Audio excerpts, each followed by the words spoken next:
Welcome to this episode of Consider It Blacklit. I am Kim Singleton, your host. And for those of you tuning in for the first time, Consider It Blacklit highlights films, television programs, and stage plays featuring African Americans up front and behind the scenes.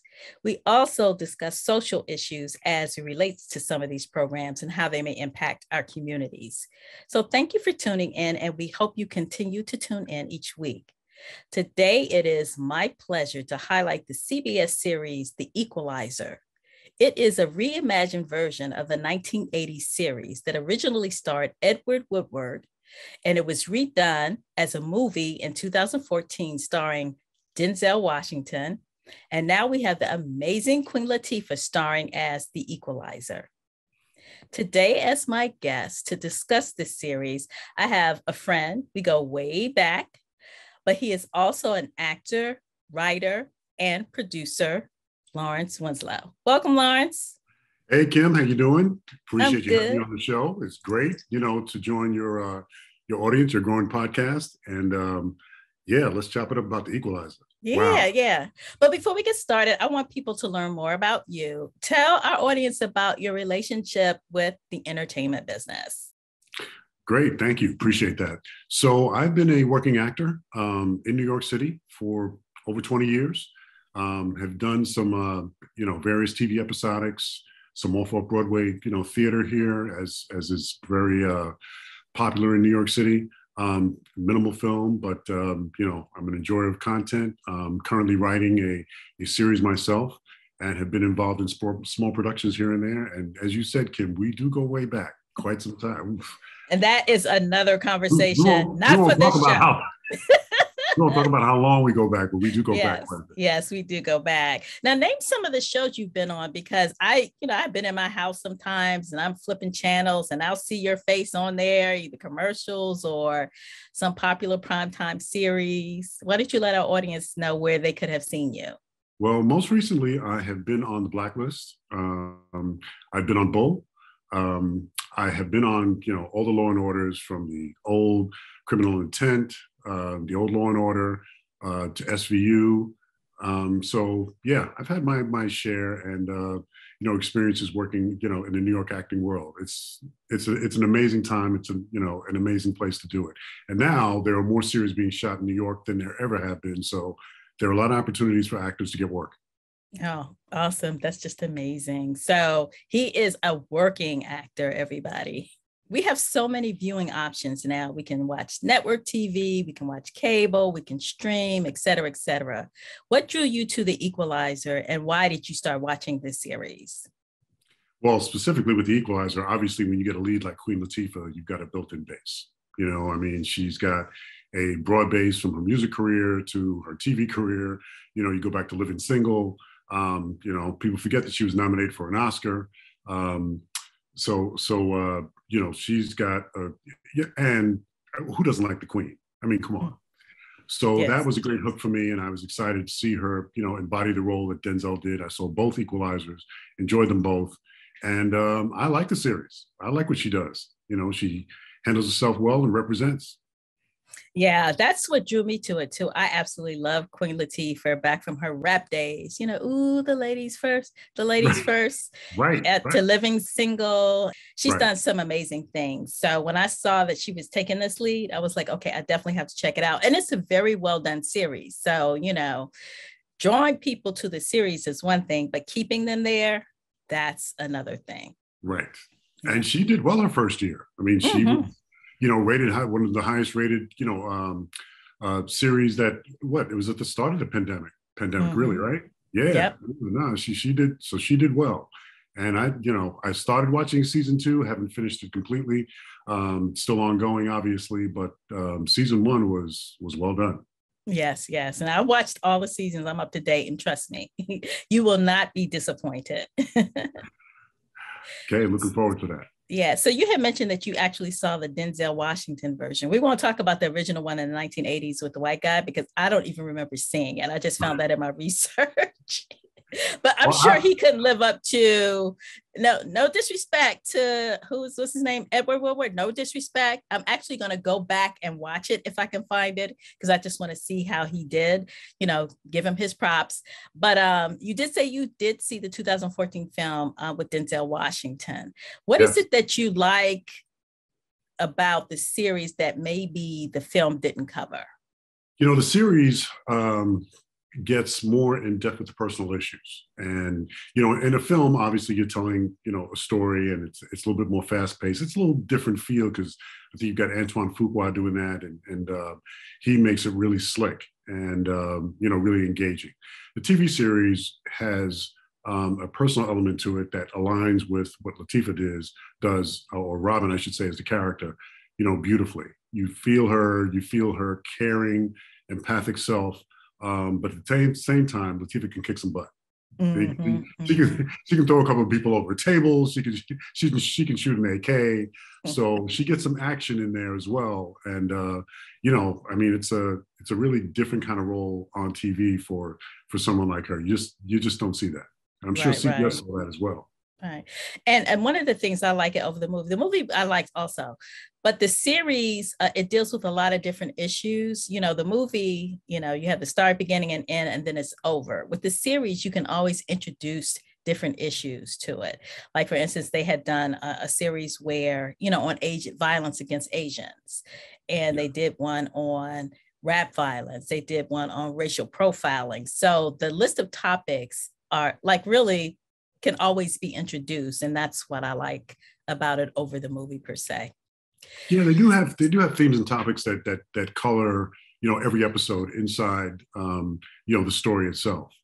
So you're right. It's an opportunity for them to to say some things about whether it's racial, whether it's gender based, and they do a good job of that. The thing that I find that's always attractive about episodics is the basic story compelling. And in the case of, the Equalizer, they happen to pick some pretty good stories that I find are attractive in and of themselves. Because, of course, you have the family aspects that she's got a daughter and all of that. But, is the basic crime story that she's trying to solve compelling enough for you to stick? Do you want to know what happens next? And I think they do that. Yeah, they do a great job of that. So from what you've seen so far, because I know you said you completed season 1, yes, what is your favorite episode or some of your most memorable moments in the series so far? Well, my favorite episode so far is season 1, episode 5. And it's the one about the milk run, the mathematician. As the key to breaking every server globally and just hacking everybody. I mean, that was pretty amazing. I think they really did a really good job of the twists, in the stories, because there's a double twist at the end that really comes up, where you kind of think one person is shot, they're not, and then they come back, that they do very, very well. That was a very compelling story for me. It's covered a global issue. It had a macro story, but it also had, a small stories, in the middle. So I really enjoyed it. What did you think? Well, the one of my most memorable episodes, which you probably haven't seen yet because it's season 2, is when they had Jada Pinkett on there. And she plays this, I guess, like cat burglar, slick. I mean, she just ate that role up, and it just kind of made it like very entertaining. It was good to see her play off of Queen Latifah, because from what I understand, they're friends. They did Set It Off, and they were also in Girls Trip. So they had really good screen chemistry, and her character was kind of sassy, and the lines were very witty. I just really enjoyed it. And I found myself, when I was watching the episode, even though it was serious and they had to kick some butt like they usually do, I found myself smiling. I just really, really enjoyed it. And I don't know if it was more Jada Pinkett Smith or Queen Latifah, or just seeing like 2 Black women on prime time, just, tearing it up. I was just all in it. So that was really one of my favorites, but I'm not going to spill it all for you. I'm going to let you get to that and let you watch that. One of the things that I really like about this series is the fact that they do have women of color who are leads, who are actually kicking butt, like doing the physical stuff. And not just Queen Latifah's character. I like the little Asian woman. Her real name is Lisa Lapira, and she plays Melody. They have her cast as a sharpshooter. And when it's time to fight, she holds her own. From the male perspective, talk to us about why it's important for us to have women of color in lead roles like series like this. Well, seeing women of color do action and combat is, it's rare. So, particularly when you have a TV series that's led by a woman that also has, supporting characters that are women, and they engage and take part of the action. Number one, it provides diversity from an employment perspective. We all know that, in front of, behind the camera.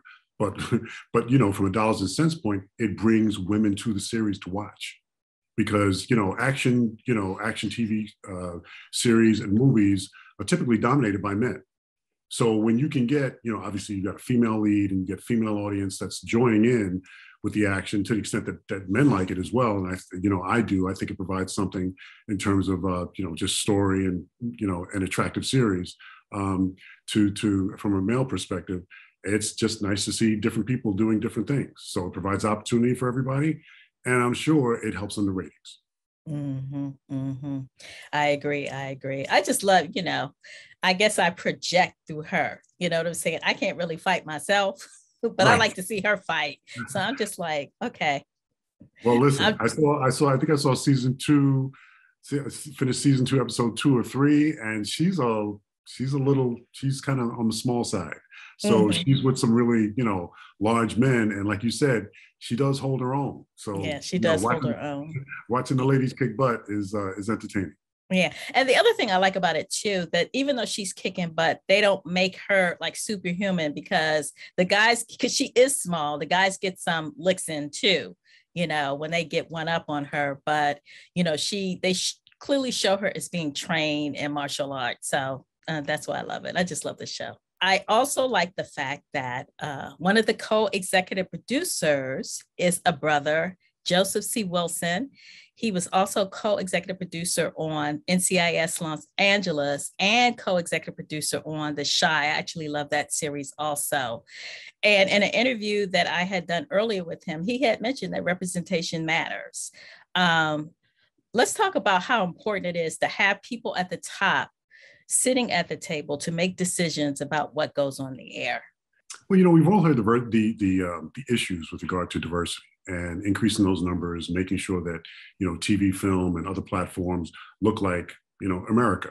And, I tend to take a business perspective to these things. The numbers skew heavily toward diverse audiences showing up first week for movies, showing up first for TV shows. And, that's what rings the cash register. So I love all the cultural aspects of it. I absolutely enjoy that. But the fact that we provide a monetary, benefit behind it, that is exactly what, people in the business are looking for in terms of numbers. There's no reason why you shouldn't have more diversity. So it's very important. But to your point, having somebody there that's a showrunner, that runs the show, that's a co-executive producer and executive producer, as Queen Latifah is, you're going to get stories from people of color of all types. You're going to get LGBTQ. You're going to get it all. And it's nice to see that you have these different stories. I think the best thing that you can do is introduce new worlds to audiences that they haven't seen before. That's something that, Shonda's done. That's something that you've seen with, if you're looking from a film perspective, look at what Black Panther did. That's a world we never saw. So when you're talking about the importance of diversity in shows and having people at the head, if you don't have people at the head, your influence in terms of your stories, influence in terms of development of your characters, the characters that you do have, all of it's affected. So you've got to have somebody at the top that understands that, buys in, and executes. Mm-hmm, mm-hmm. Very well said. I couldn't add more to it than that. But yes, and I'm glad we're starting to see more people of color, men and women, getting roles like this, opportunities being presented, but we still have a long way to go. So let's talk about Tory Kittle's character, Detective Dante. So basically the whole thing with him is he's this good cop in a flawed police system trying to do right and trying to make changes from the inside. But it's a struggle because you have corrupt cops. He's still a Black man who is fighting to be heard.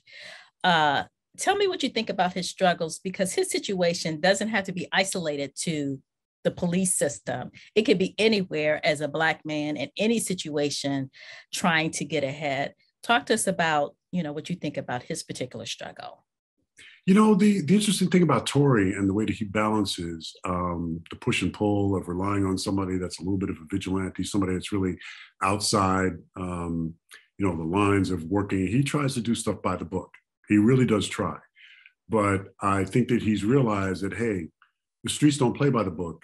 This is a person that can provide me with valuable information to help me get and, bring people that should be brought to justice.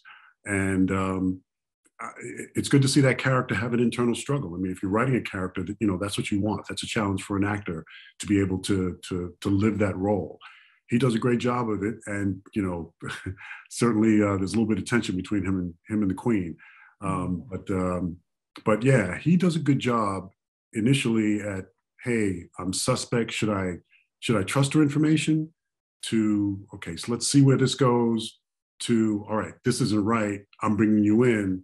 And then, as we start to get into season 2, he starts to rely on her for information because he's got his own personal, issue that he wants to resolve. So kudos to the writers for giving this actor, this brother, the opportunities that he's had to play that role. And he's doing a really good job with it, I think. Lorraine Toussaint, she's in there. She plays the character of Aunt Vi, Queen Latifah's aunt. I absolutely love her. She has a great body of work. Tell us, what is some of your favorite work of Lorraine? Well, was it OITNB, they call it, Orange is the New Black. Yeah, of course, she was great on that. I've seen her in spots on other, both series and film. I think she's a really, really talented, grounded actor. I love the stuff that she's doing, on the Equalizer and the role that she plays, because she really provides the moral sounding board and the parental, kind of check for Robin in dealing with Delilah and the evolving issues of, having a teenage daughter, and also you being this, really street superhero. She's doing what she does. And so when we talk about episodes, one episode at the end of the season 1, when the daughter finds out, I love that. Yeah, that was great. That was a good episode too. Yeah. But getting back to your point, but Amvid, she's the perfect supporting character that you need. She provides, really good feedback on, her life and where she is. She's really like, the moral check in many ways for that character. Yeah, I agree. And I loved her on Orange is the New Black too. And I love this character for her for all the reasons that you said, because we always have like an Aunt Vi in our life. So I like the fact that she's there. She's showing that family support while Robin is running out doing God knows what. She's making sure that her daughter has a stable home life. Yes. And, cooking those meals. So yeah, kudos to Lorraine Toussaint. If anybody out there who's not familiar with her work, make sure you look her up on the internet and check out some of her other shows, because she's an amazing actress. So is there any particular storyline that you would like to see developed a little more? I know you only saw season 1, but, is there anything you're like, okay, they need to dig into this a little more? Well, season 1, we've already seen that Detective Dante has two boys that he's raising, and I'd love to see where things go with that. Not necessarily in all ways putting them, in harm's way, but very much like, like the Queen's daughter. Hey, these boys, I'm sure, go to school, have their own storylines. It'd be interesting to see how they interact. It'd be interesting to see Detective Dante as a father. That's another side of a Black man that that's an opportunity for you to see, a man of color raising his kids and all that entails. There's another thing, like I said, I haven't even gotten into season 2 too well, but apparently the father showed up and picked her up. We never saw him. He picked her up, dropped her off, never saw him, never saw the car. We didn't see nothing. But we want to know. Yes. We want the tea. Let's spill it. Yeah, let's spill the tea. Exactly. So that's a great opportunity.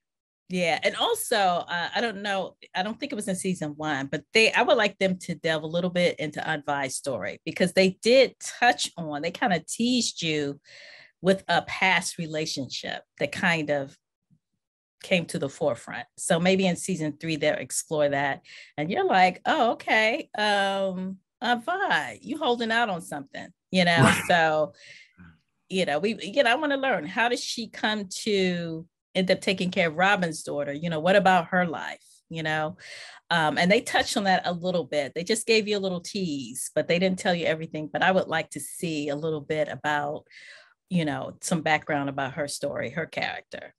Agreed. Yeah, Yeah. it'd be great to see her get out of that house and do something. Yes. And I think I don't know if it was in season one, she did go on a date one time, but it's almost like they keep it all secret. Like she went on a date, but okay, who is the dude? You know what I'm saying? Right. Right. Hey, listen, they got Harry out from underground and cut his hair. So that's how far I am into season two. Like, oh, wow. Okay. This dude, he's seeing some daylight. So I know, Harry. So as I had mentioned before, the Equalizer is a reimagined version of an original series. And, studios in Hollywood tend to, kind of stick to franchises as opposed to, taking a chance on new ideas. What do you think about this whole thing? I like to see new ideas. Love to see new ideas. Not everything that is rehashed works. Very little of it. I mean, listen, Marvel hits a home run every time, but for every Marvel, there are 3 or 4, if not 5, other remakes that they do that fail. The stories are weak, the characters aren't compelling. So let's tell some new stories. There are plenty of them. We've got hidden gems and hidden figures all around us. Let's tell some of those stories and bring them to the table. What are your thoughts around it? Well, in terms of franchises, I believe that, it's a business decision. If it's a well-established franchise that has a following, I understand. Like, for instance, Star Trek. You can mix and match that up, but it has a solid. I'm a Trekkie. I watch everything Star Trek. Now, one thing about us, though, the true fans, is that don't be changing it too much. Like, there's always got to be a Spock and a Captain Kirk somewhere along the line. Don't act like they don't exist. And the storylines have to really feed into the overall storyline of the franchise, because I'm a Trekkie. We're real weird about that. Don't change it up too much, but you have to be creative in terms of taking it to the next level. But like you said, there's some that, there's not a solid audience for it, or at least ones that are in the generation that they're releasing it. And it doesn't make sense to me. Like, I think one time they did a remake of Guess Who, which is a remake of Guess Who's Coming to Dinner. It was just like, what? And then they did one on 21 Jump Street, which is like a comedy. I'm like, you guys are just wasting budgets. You could have given that to me. I could have done something with it. When you go back and pull out a franchise that doesn't have a solid following currently, or, you can't tie it to the original one because they change it so much. Like, they'll take a drama and make it a comedy. And it's just like, that doesn't make sense to me. But like I said, if it's a franchise that has a continuous following, like a Star Trek, like a comic book franchise, I totally understand that, because they know if they produce that, it's a built-in audience and they'll make money. But I'm definitely interested in seeing some new things. And there's a lot of things out there. I think sometimes studios in Hollywood take the easy route because they don't want to take the risk. 2 points are, Amazon bought MGM, and they've already greenlit the 007 TV series. Now, they're taking something that's been an iconic film that's never gone to that format, and they're going to start tweaking mess with that. But, along the lines of what you said, I believe there are these 3 really big, groups. You've got Star Wars, you've got Marvel people, you've got the comic book people, you've got Trekkies like yourself. I mean, those are huge worlds with huge built-in bases for generations, right? So you get there are some things that you can't vary, and it's all orders of magnitude because these movies make a lot of money. It's just a matter of how much more you can make over your film and production costs. But the comic book people, the same with the Trekkies, same with the Star Wars people. They get real finicky when you start playing with the stories and certain characters. You can't deviate too much, and the story can't be too crazy because you've got a world that's already built. So they go back and look for all the contrast, clues, errors, anything, the lack of continuity. They'll nail it. So you have to be careful. And we get so excited when it's like continuity. I remember it's a Star Trek episode that I think it was Star Trek First Generation that tied to an old episode, The Trouble with Tribbles. It was just like, I don't want to get all Trekkie out on you guys, but I was just so excited because they were able to tie the new series to the old series and kind of like superimpose things. I was just super excited. I was like, okay, y'all know what y'all doing. Yeah. Hey, listen, on my side, it's Infinity and Endgame. I mean, the way they brought everybody in and together. I'm an old comic geek. I collected comics for a very long time, and to see movies being done like this now, the way that they can with the technology and the way that it looks is amazing. So the key is getting the storyline right. If you can get it right, the audience they will keep on coming. I mean, Spider-Man's a great example. So talking about series and TV shows and movies being reimagined and bringing it out to current day, is there anything in the past that you may be interested in seeing anyone redo? Yeah, I can bring up two real quick. Let's give Good Times and the Jeffersons the Bel Air treatment. Make those dramas. You've got Good Times. It's set in the project, set in the hood, and the challenges of a strong Black nuclear base parents. I would say man and woman, but yes, strong Black parents trying to keep their kids in line in today. Well, that's our time for today. Any closing remarks, Larry? I mean, I call him Larry because we go way back. Right. She can do that. She got a license. No, other than, hey, kudos to you for having this platform. Consider it Blacklit. I follow you on Instagram. I think it's great, what you're doing, and bringing artists that wouldn't necessarily get a voice in an interview to light. I mean, that's great too. So you catch people both on the come up and also people behind in the shadows. So you got a great platform, sis. Love it, and I want to see you do more. Well, thank you. Thank you so much. And audience, thank you for tuning in. And until next week, consider yourself Blacklit.